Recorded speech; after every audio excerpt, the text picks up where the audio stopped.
आपका आज का टॉपिक है प्रकाश के परावर्तन लेसन का एक सबसे महत्वपूर्ण डेरिवेशन है मिरर फार्मूला, यानी आपको दर्पण सूत्र कैलकुलेट करना है। आप पहले अवतल दर्पण के लिए करेंगे और इसके पश्चात उत्तल दर्पण के लिए, जिसमें आप अवतल दर्पण के लिए अभी कर रहे हैं। इसमें पहले आपको एक अवतल दर्पण बना लेना है। इसके बाद इसका जो रिफ्लेक्टर सरफेस है उसका मिडिल पॉइंट यानी पोल आपको P प्रदर्शित करना है। इसके बाद एक आप यहाँ पर इसके सेंटर कर्वेचर को दर्शाकर और प्रिंसिपल फोकस को दर्शा करके आप इस लाइन को कंप्लीट करेंगे तो प्रिंसिपल एक्सिस बन जाएगा। आपको एक ऑब्जेक्ट लेना है, यानी एक वस्तु को आप इनफाइनाइट और सेंटर ऑफ कर्वेचर के बीच रखेंगे, जिससे इससे निकलने वाली पहली किरण मुख्य अक्ष के समांतर आपतित हो रही है। इसका रूल आप जानते हैं कि जो किरणें मुख्य अक्ष के समांतर आपतित होती हैं वे परावर्तन के पश्चात मुख्य फोकस से होकर के लौट जाती हैं। ये किरण मुख्य फोकस से आ रही है, इसको आप देख रहे हैं। ये कौन सी किरण है? आपतित किरण। और ये किरण आपकी कहलाएगी परावर्तित किरण। दूसरी किरण आप इसके सेंटर ऑफ कर्वेचर से लेके जा रहे हैं और इसका रूल भी आपको मालूम है कि ये प्रकाश किरण सेंटर से होकर के इंसिडेंट होती है, तो रिफ्लेक्शन के आफ्टर जो है तो उसी वे से, उसी रास्ते से, उसी रेखा के ऊपर वो वापस चली जाती है। दोनों किरणें एक दूसरे को क्रॉस कर रही पॉइंट ए डैश पर। आप इमेज, इसका जो ऑब्जेक्ट आपने ए बी लिया है तो इसका इमेज आपका बनेगा ए डैश बी डैश। आप डेरिवेशन को थोड़ा इजी करने के लिए आपने ए को पी से मिलाया और पी ए डैश तक बढ़ा दिया। इसका जहां तक शुरुआत करना है आपको, तो आप स्टेटमेंट जब लिखेंगे तो उसमें छोटी छोटी ये बातें आपको लिख लेना है। इस तरह से भी आप लिखेंगे, आपको कंप्लीट मार्क्स इसमें मिलेंगे। जैसे एमपीएन बराबर अवतल दर्पण आपने लिख दिया, जिसकी जानकारी आपको है। P इक्वल टू आपको लिखना है ध्रुव। उसके बाद F क्या है? इसमें मुख्य फोकस है। और C क्या है? वक्रता केंद्र है। ए भी एक वस्तु है और उसके बाद आपने लिखा है कि ए डैश बी डैश क्या है? प्रतिबिंब है। और आगे आप पाएंगे तो आपको इनमें किरणें मिलेंगी, जैसे ए क्यू और ए पी, ये दोनों आपतित किरणें हैं जो आकर दर्पण में टकरा रही हैं। दर्पण में टकराने वाली किरणें आपतित किरणें कहलाएंगी। तो इनको आपतित किरणें आपको प्रदर्शित करना है। क्यू ए डैश और पी ए डैश, जो आप डायग्राम में, इसके रे डायग्राम में देख रहे हैं कि क्यू ए डैश आपको ये क्यू और ए डैश, और एक आपको रिफ्लेक्टेड रे मिल रही होगी यहाँ से, दूसरी आपको मिल रही पी ए डैश। ये दोनों क्या है? परावर्तित किरणें। परावर्तन का फर्स्ट आपको रूल मालूम है क्या है? आपतन कोण बराबर क्या होता है? परावर्तन कोण। आपतन कोण क्या होता है? आपतित किरण, इसमें ये आपतित किरण आपने माना और इसको आपने अभिलंब मान लिया, ये नॉर्मल है। तो आपतित किरण अभिलंब के बीच जो कोण बनता है उसे हम क्या कहते हैं? आपतन कोण। यानी इस एंगल का नाम हो जाएगा ए पी बी। और दूसरा आपका है रिफ्लेक्शन एंगल, तो इसका नाम हो जाएगा आपका क्या? ए डैश पी बी। और ये दोनों बराबर हैं, आपने यहाँ प्रदर्शित किया। इसके बाद एक समरूप त्रिभुज की कंसेप्ट लेकर के आपको इस पूरे डेरिवेशन को करना है। समरूप त्रिभुज का मतलब है कि जिन ऐसे दो त्रिभुज या अधिक त्रिभुज जिनका कम से कम एक कोण समान हो और भुजाओं का अनुपात बराबर होना चाहिए। जैसे आपने प्रारंभ में क्यू आर एफ, यहाँ पॉइंट एफ से जुड़ा हुआ आपने ट्राइंगल लिया, यहाँ त्रिभुज लिया क्यू आर एफ और ए डैश बी डैश एफ। ये दोनों कैसे त्रिभुज है? समरूप त्रिभुज।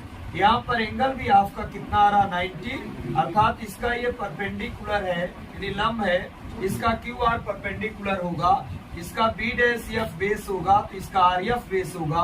अतः दोनों के परपेंडिकुलर्स का जो रेशियो है, तो पहले का परपेंडिकुलर क्या है आपका? क्यू आर अपान इसका दूसरे का है ए डैश बी डैश, तो ए डैश बी डैश किया। पहले ट्राइंगल का बेस है आर एफ, दूसरे ट्राइंगल का बेस है आपका क्या? बी डैश एफ, ये रेशियो। फिर आयत में चलेंगे आप। आयत में आपको पता है कि ये कंप्लीट हो रहा है ए क्यू आर बी।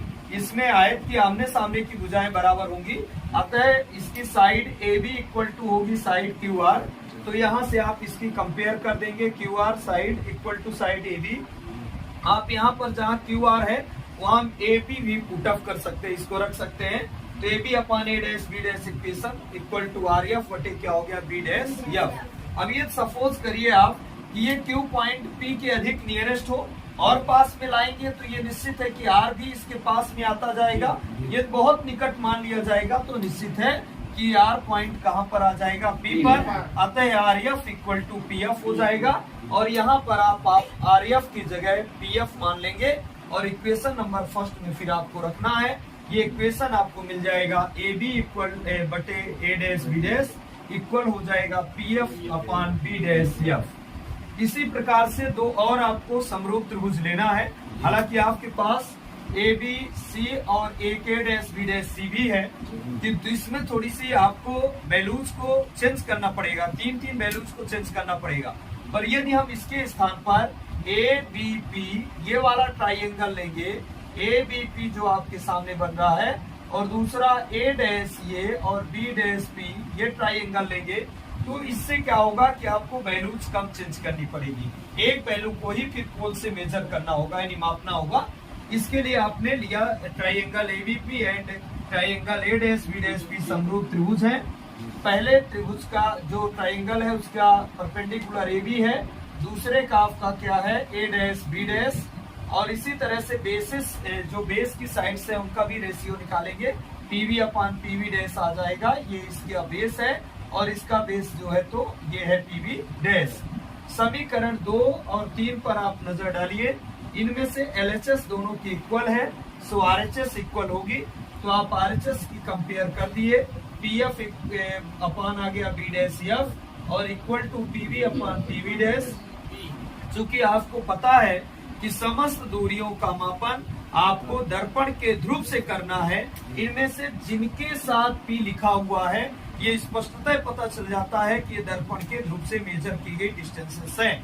जैसे पीएफ क्या है, फोकस दूरी है जो पी से यानी पोल से मेजर की जा रही। इसी प्रकार पीवी क्या है, ऑब्जेक्ट की डिस्टेंस है फ्रॉम पोल ऑफ मिरर यानी दर्पण के ध्रुव से, और ये आपका आ गया क्या वस्तु की दूरी, और ये है प्रतिबिंब की दूरी।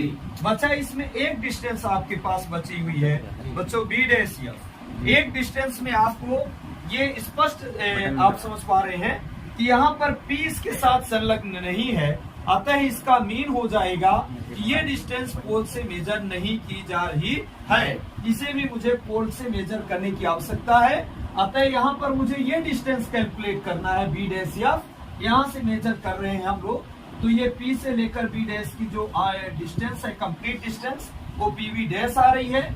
इसमें से हम इतना हिस्सा बेटा इसका माइनस कर दें, इसको हटा दें तो हमें ये डिस्टेंस मिल जाएगी। हटाने का मतलब घटा देंगे, तो हमने लिखा B dash F equal to PV dash minus P F, यानी पीवी डैश कंप्लीट डिस्टेंस हो गई और पी एफ ये डिस्टेंस मैंने इससे माइनस कर दिया, तो बचेगी बैलेंस डिस्टेंस अपने पास B dash F. Equation number 4 में आपने बी डैश एफ की जगह क्या रखा, पीवी डैश और PV dash minus P F. ये इक्वेशन नंबर 5 बन गया। साइन कन्वेंशन आप यूज करेंगे चिन्ह परिपाटी। आपको पता है चिन्ह परिपाटी के रूल्स क्या होते हैं कि ऑल डिस्टेंसेस का मेजरमेंट जो है तो मिरर के आपको पोल से करना है। लेफ्ट साइड यानी आपतित किरण की विपरीत दिशा में मापी गई जो दूरियां होंगी वो निगेटिव होंगी। आपतित किरण की दिशा यानी पोल के राइट साइड में मापी गई दूरियां धनात्मक।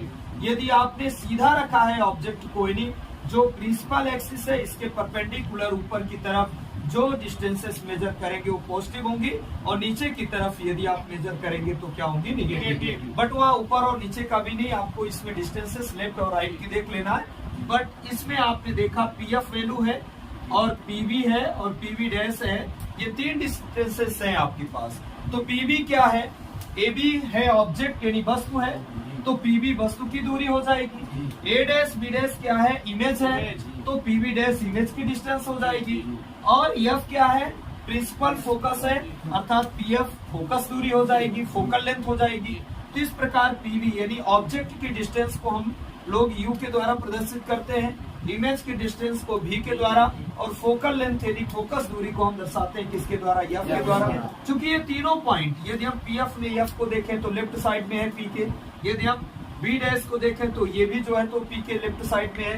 यदि हम बी को देखेंगे तो ये भी लेफ्ट साइड में है। अतः सबके साथ अपने को साइन यूज करना है क्या, माइनस। और इस तरह से आपको समस्त दूरियां मिल गई। इनको इक्वेशन नंबर आपको 5 में रख देना है। क्रॉस मल्टीप्लीकेशन करके आप दर्पण सूत्र प्राप्त करेंगे। इसके आगे 2 लाइन में बताओ। हाँ बच्चों, इसमें आप पीएफ की जगह, यहाँ देखें सभी बच्चे, पीएफ की जगह आपको रखना है इसका मान, पीएफ का अपने पास माइनस एफ है, फिर उसके बाद बटे में पीवी डैश है, तो यहाँ आपका पीवी डैश का मान माइनस वी, फिर माइनस साइन आपने लगाया इसका, और पीएफ पुनः है तो इसका मान भी क्या हो गया, माइनस एफ। पीवी का मान आपके पास माइनस यू है, पीवी डैश का मान कितना है, माइनस बी।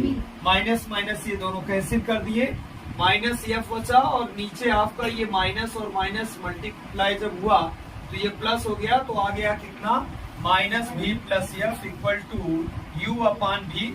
इसका क्रॉस मल्टीप्लीकेशन आप करेंगे तो भी का एफ से गुणा हो गया तो माइनस बी एफ, यू का इससे गुणा हुआ तो यू इंटू आ गया माइनस बी प्लस एफ, तो ये माइनस बी एफ, यू का भी में गुणा, प्लस और माइनस माइनस यू भी, और प्लस प्लस ये आ गया आपका प्लस यू एफ। इसके बाद साइड चेंज कर दीजिए इसकी, तो ये माइनस साइन में है तो इधर प्लस हो जाएगा, ये माइनस साइन में है इधर आए तो क्या हो गया, प्लस।